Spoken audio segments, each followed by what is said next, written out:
Ndërsa zhvillimet në lindjen e mesme vazhdojnë të ndikojnë në sigurinë globale dhe konflikti ka hyrë në javën e 4, sot do të flasim me ambasadorën e Izraelit në Kosovë, Tamar Aziv, për të kuptuar çfarë do të thotë kjo për zhvillimet globale, për rajonin përfshirë edhe Kosovën.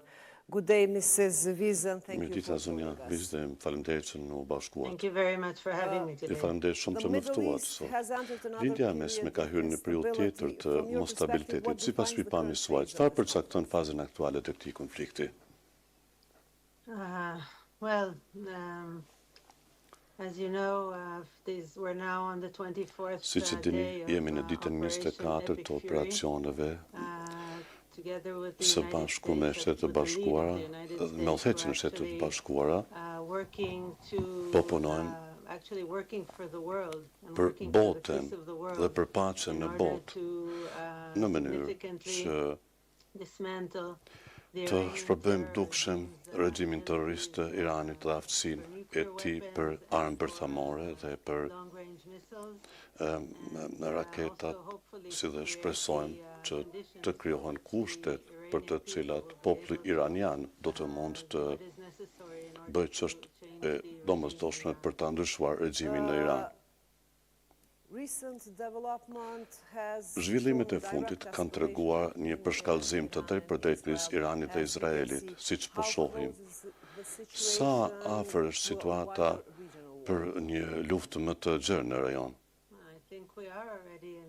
Mendoj se tani më jemi në një luftë rajonale, sepse Irani ka prekur 12 vende rreth tij, duke përfshirë Çiprin, që është pjesë e Bashkimit Evropian, e të mos përmend të gjithë fqinjet e tij, deri në Azerbejxhan madje, kuptohet Arabia Saudite, Bahremi, Emiratet e Bashkuara, Katari, Kuwaiti dhe të tjerat. Prandaj mendoj se tani më jemi në një lloj lufte rajonale.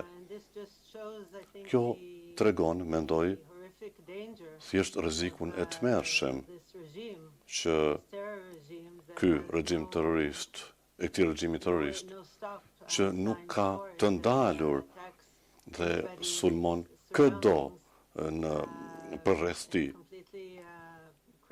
në një mënyrë plotësisht të çmendur.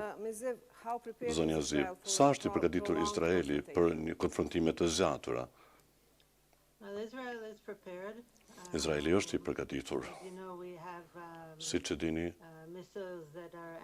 kemi raketa, antiraketa dhe sisteme të mbrojtjes kundërajrore dhe kuptohet. Ato, për të thënë, duhet të them se janë shpëtuar shumë jetë falë këtyre sistemeve.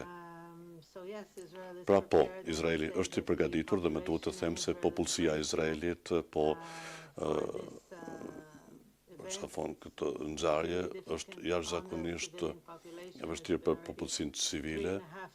Ka 3 javë e gjysmë që vazhdimisht jemi në sulme raketore dhe regjimi iranian po shënjestron civilet, qytetet, lagjet, mbase keni parë në televizion se para 2 ditësh ata sulmuan disa qytete dhe mirë që quhet Raqqa, mirë që quhet Mona, brenda Izraelit, dhe kjo shkaktoi dëme shumë të mëdha atje. Dhe gjithashtu shumë njerëz u plagosën gjatë. Popullsia e Izraelit po përjeton sulme raketore çdo ditë.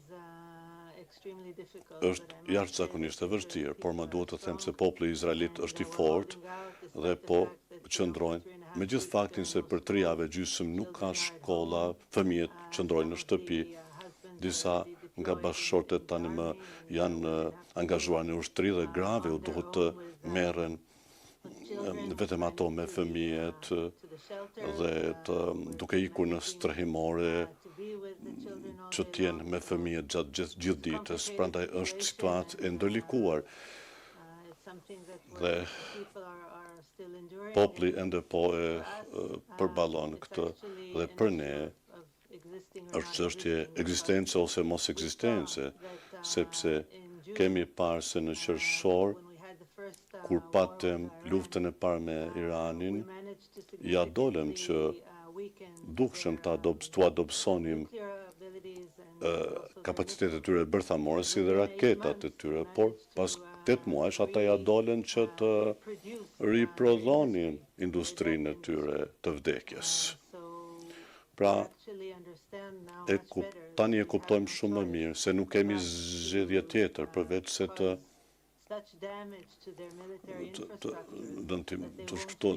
dëmtohet infrastruktura ushtarake që të mos e rikthejnë ata ta rindërtojnë prapë pas disa muajsh. Dhe kjo është çështje sigurie jo vetëm për Izraelin, por edhe për botën.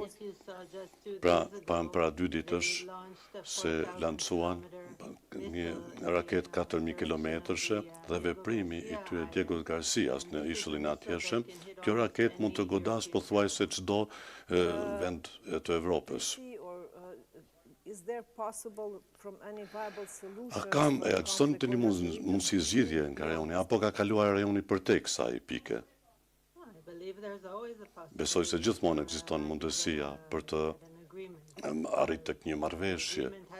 Marrëveshja duhet të fitohet kur Irani nuk duhet të ketë kapacitete bërthamore, që nuk do të mund të prodhoj në raketat me rrezë të gjatë veprimi dhe ku uraniumi pasur në një farë mënyrë do të largohet apo do të kujdeset dhe në çfarë do zgjidhje tjetër që nuk do t'i mundsoj Iranit të krijojë të prodhoj armë bërthamore. Prandaj besoj se në fundit do të ketë një marrëveshje e cila do të mbërrijë, por kuptohet. Kjo do të jetë marrëveshje që do të premtoj ndryshim të dukshëm të vërtet në rajon. Zonja Ziv, por për të ndodhur një gjë e tillë, a mendoni se regjimi i Iranit duhet të bie plotësisht? Dhe a është e mundur një gjë e tillë? Nuk dim nëse kjo gjë është e mundur, shpresojmë se do të ndodhë, sepse mendoj se do të jetë shumë e vështirë që të mbërrijmë tek një marrëveshje e tillë me regjimin aktual. Ali Khamenei, biri i tij, po konsiderohet edhe më ekstrem se sa Jati dhe mendoj se njerëzit rreth tij po konsiderohen akoma edhe më ekstrem. Prandaj besoj se nëse duam të shohim një lindje të mesme ndryshe, atër populli iranian dikur duhet të ndërmarrë veprim dhe përpiqet të arrëzojë atë regjim. Çfarë mendoni? Më falni. Çfarë ndikimi po ka kjo luftë në aleancat në sigurinë në globale? Mendoj se në fund të fundit bota do të jetë vend më i mirë kur regjimi iranian do të bie, të thrëzohet. Regjimi iranian është regjim i tmerrshëm, terrorist, që ka shumë armë në gjithë botën dhe mbështet terrorizmin në mbar botën dhe kuptohet më shumë se gjithkund tjetër në lindjen e mesme, ka financuar terrorin, ka stërvistur terroristët, ka furnizuar vendet me armë dhe shikoni se ç'po ndodh për shembull në Evropë, në Rusi dhe Ukrainë, ku regjimi iranian ka furnizuar Rusinë me aq shumë dronë dhe raketa e të tjera që janë lancuar në Ukrainë. Pra mendoj se në qoftë se ja dalim të realizojmë qëllimet që kemi caktuar, të kuptohet Shtetet e Bashkuar ka caktuar ato dhe ne po punojmë me Shtetet e Bashkuara, atëherë mendoj se bota do të bëhet vend më i mirë dhe më i sigurt. Dhe lutemi që të vijë ajo ditë. Zonja Ziv, të flasim për zhvillimet aktuale, sepse presidenti amerikan Donald Trump dhe kryeministri Keir Starmer janë dakorduar që të rihapin rrugën që tani është një prej të kalojnë të gjitha anijet. Dhe ata u kanë dhënë 48 ultimatumin. Çfarë mendoni se do të ndodhë? Më duhet të them se për fat të keq nuk di se si ta parashikoj të ardhmen, por shpresoj se më shumë vende do të vinë si rezultat i thirrjes së presidentit Trump dhe do të bashkohen forcave në mënyrë që të sigurohet kalim i sigurt në të Hormuzit dhe kjo në këtë mënyrë do të mundsohet që energjia të rrjedhë përmes Hormuzit që dhe një pjesë të madhe të botës, sepse zoti Trump po citoj, tha se ai do t'i shkatroj centralet iraniane duke të me të parë nëse një gjë e tillë nuk do të ndodhë pas 48 orëve. Nuk mund të flas për presidentin Trump, por a mendoni se konflikti do të përshkallëzohet edhe më tepër? Më duhet të them se kjo varet nga reagimet e iranianëve. Mendoj se varet pakës edhe nga ajo se a do të ketë edhe vende të tjera që do të bashkohen forcave Shtetet Bashkuara për të siguruar që do të ketë kalim të lirë të anijeve në Hormuz. Pra, është të vështirë të thuhet një gjë e tillë.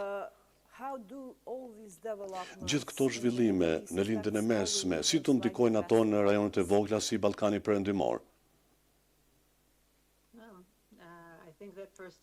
Mendoj se së pari fakti se para 2 ditësh pam se iranianët lancuan atë raketën me rrezik të gjatë veprimi për 4.000 kilometrash është një alarm jo vetëm për lindjen e mesme, por mendoj edhe për botën dhe kuptohet edhe për Evropën, sepse Evropa tani është në një rreze të raketave iraniane dhe mendoj se ndoshta iranianët do të përpiqen ta fshehin këtë dhe të thonë se ata po zhvillonin hapësirë paqësore, një program paqësor. Mendoj se tani bota e ka të qartë se në fakt ata po zhvillonin me raketa jashtëzakonisht me rrezet e gjata veprimit që është shumë e rrezikshme, jo vetëm për Izraelin, por për Evropën dhe në Kinë. A shihni ndonjë rrezik të radikalizimit, sidomos ndoshta në Ballkanin Perëndimor, apo ndikimet e jashtme të rajonit si rezultat të këtij konflikti?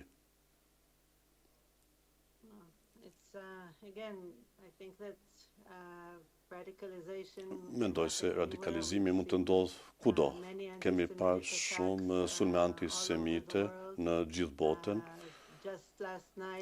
Mbrëm në Shtetet e Bashkuara, më falni, në Londër në fakt ishte, një numër mjaft i madh ambulancash që i kishin dhëruar komuniteti hebraik aty, u hodhën, ju vu zjarri, besojnë nga mbështetësit ekstrem të Iranit apo të grupeve të tjera. Pra po, mendoj se gjithmonë luftrat sjellin më shumë ekstremizëm. Dhe vërtet shpresoj se të gjitha vendet perëndimore do të veprojnë në mënyrë më të gjallë, më vigjilente, duke u përpjekur të zbuluar këta ekstremistë për t'u penguar veprimet para se ato të bëhen sulme terroriste në vendet e tyre. Zonja Aziz, si do të përshkruanit marrëdhëniet Kosovë-Izrael sot dhe a janë ndikuar këto nga lufta?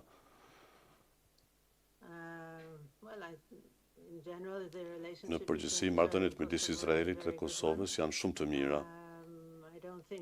Nuk mendoj se marrëdhëniet tona janë ndikuar në ndonjë mënyrë nga lufta aktualisht, dhe gjithashtu jam shumë e kënaqur që po shoh se Kosova u zgjodh nga presidenti Trump për të marrë pjesë në nismën e paqes, si dhe në ISF-n, dhe se Kosova do të jetë pjesë e një numër vendesh që do të ndihmojnë në rripjen e Gazas gjithashtu. Çfarë roli mund të luajë Kosova, nëse mund të luajë ndonjë rol për mbështetjen e stabilitetit apo angazhimet përpjekje diplomatike? Mendoj se është me rëndësi që udhëheqësit liderët e Kosovës të shprehin pikpamjen, qëndrimin e tyre lidhur me këtë, dhe e di se Kosova është me Perëndimin, me Shtetet e Bashkuara, Kosova është me Evropën, prandaj të shprehet një gjë e tillë. Zonja Ziv, më lejoni t'ju bëj një pyetje lidhur me atë se si të një shoqëri të dishte nëse raketat nga Irani mund të godasin në çdo çast. Je në trysni të vazhdueshme, vazhdimisht je shqetësuar, vazhdimisht pret alarmet, sirenat alarmit, dhe për të siguruar që njerëzit vërtet llogarisin distancat e ecjes, për shembull, nuk dëshiron të ecësh më shumë se 3-4 minuta pa ditur se se ke një strehimor afër, nëse duhet të shkosh diku me makinë, duhet të llogaritësh se cilën rrugë do ta zgjedhësh, në mënyrë që nëse ka sirenë alarmi, të mund ta ndalësh makinën diku dhe të gjesh strehimoren.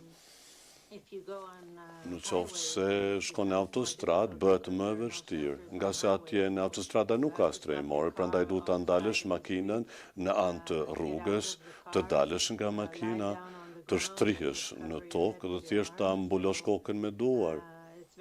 Pra shumë e vështirë. Mendoj se të jesh në kërcënim të vazhdueshëm nga raketat të tmerrshme dhe e frikshme. Kjo ka ndikime jashtëzakonisht të mëdha në çdo person, nëse po flasim për të moshuarit, ata kanë të vështirë të ecin shpejt nga një vend në tjetër, nëse flas për personat e hendikepuar apo për familjet me fëmijë të vegjël. Kushdo që vërtet nuk mund të ecë shpejt, atë po të vrapojë tek strehimoria është shumë e frikshme. Është e vështirë. Dhe mund të ndonë në çdo kohë, në mëngjes, natën mund të zgjosh në 3-4 të natës të vraposh tek strehimoria.